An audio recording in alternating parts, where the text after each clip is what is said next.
In less than 2 minutes, a dark comedy explodes into tragic calamity. Why?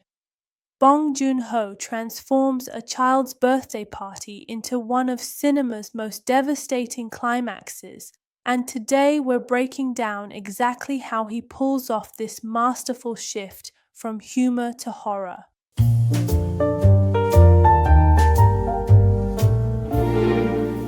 Before we dive into the chaos, let's set the stage. The Kim family has successfully infiltrated the wealthy Park household. Ki-taek as the driver, Chung-suk as the housekeeper, Ki-woo as the English tutor, and Ki-jung as the art therapist. They've just discovered that the previous housekeeper, Moon-gwang, has been hiding her husband Gyun-se in the bunker beneath the house. After a violent confrontation in the basement, Moon-gwang dies from a head injury, and the Parks return unexpectedly from their camping trip. The Kims are forced to hide Gyun-se and clean up the mess before Da-song's birthday party begins the next day. Everything seems under control, until it isn't. The birthday party begins innocently enough. Children run around the perfectly manicured garden while adults chat over champagne and cake. Ki-taek plays his role as the dutiful chauffeur, but something feels off. Da-song keeps staring toward the basement door, traumatized by seeing a ghost, or almost actually Gyun-se, the night before. Then it happens. Gyun-se emerges from the basement like a fever dream.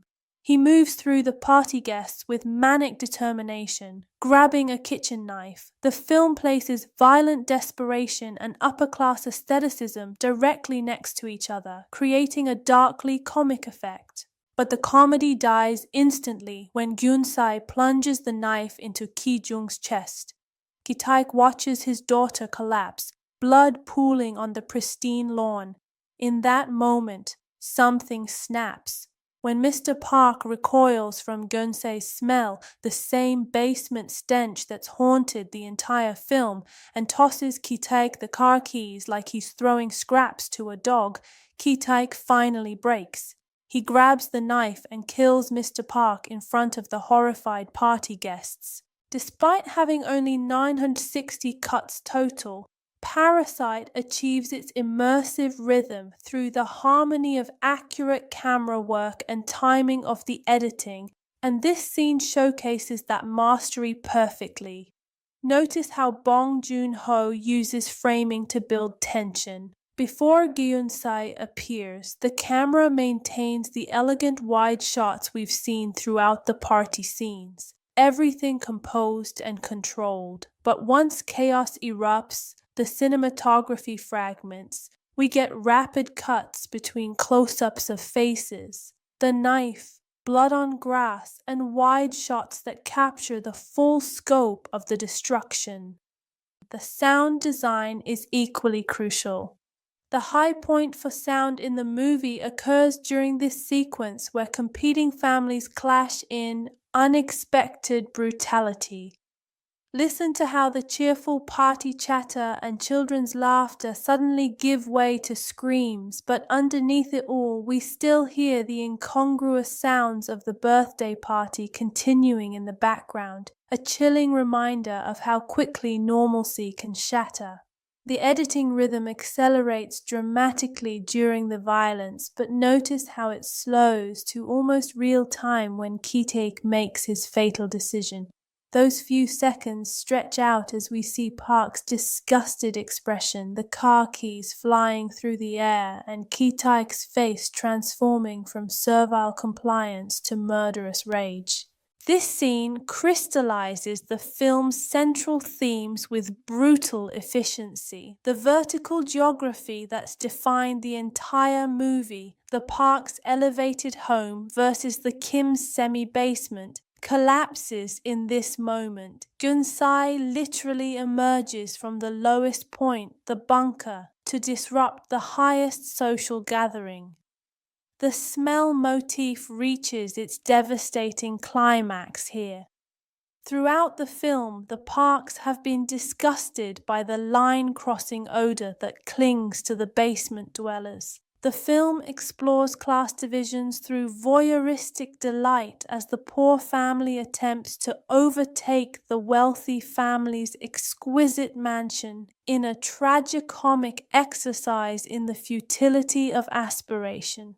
When Mr. Park recoils from Gyun-sae's basement smell even as Ki-jung lies dying, he reveals that his revulsion for poverty is stronger than his empathy for human suffering. But here's what makes this scene so powerful. The parasite-host dynamic finally reveals its true nature. We've been watching the Kims as parasites feeding off the Parks, but this moment shows us that the real parasite is the class system itself. It's infected everyone. The Parks with their casual dehumanization, Gyun-si with his twisted devotion to his benefactor, and ultimately Ki-taek, who's been consumed by years of servile humiliation. The birthday party setting isn't accidental. Birthdays represent new beginnings, hope, innocence, everything that dies in this scene. Darsung's trauma from seeing the ghost earlier foreshadows how this moment will haunt everyone present. The party becomes a funeral for any possibility of reconciliation between the classes. What makes this scene so devastating isn't just the violence, it's how inevitable it feels in retrospect. Bong Joon-ho has been building to this explosion throughout the entire film, laying the groundwork through smell, verticality, and the gradual erosion of both families' humanity. The genius lies in how the scene functions on multiple levels simultaneously. It's the climax of a thriller, the punchline to a dark comedy, and the tragic conclusion to a class critique. The film argues that economic immobility is the new normal, and those who are born poor will die poor, and those who are rich will die rich. But this scene shows us the human cost of that immobility. Not just poverty, but the complete breakdown of empathy and dignity. The birthday party scene works because it makes the abstract concrete. Class warfare isn't just an economic concept, it's blood on a perfectly manicured lawn, a child's party turned nightmare, and a moment when politeness finally gives way to primal rage. It hurts so much because we recognize the truth in it.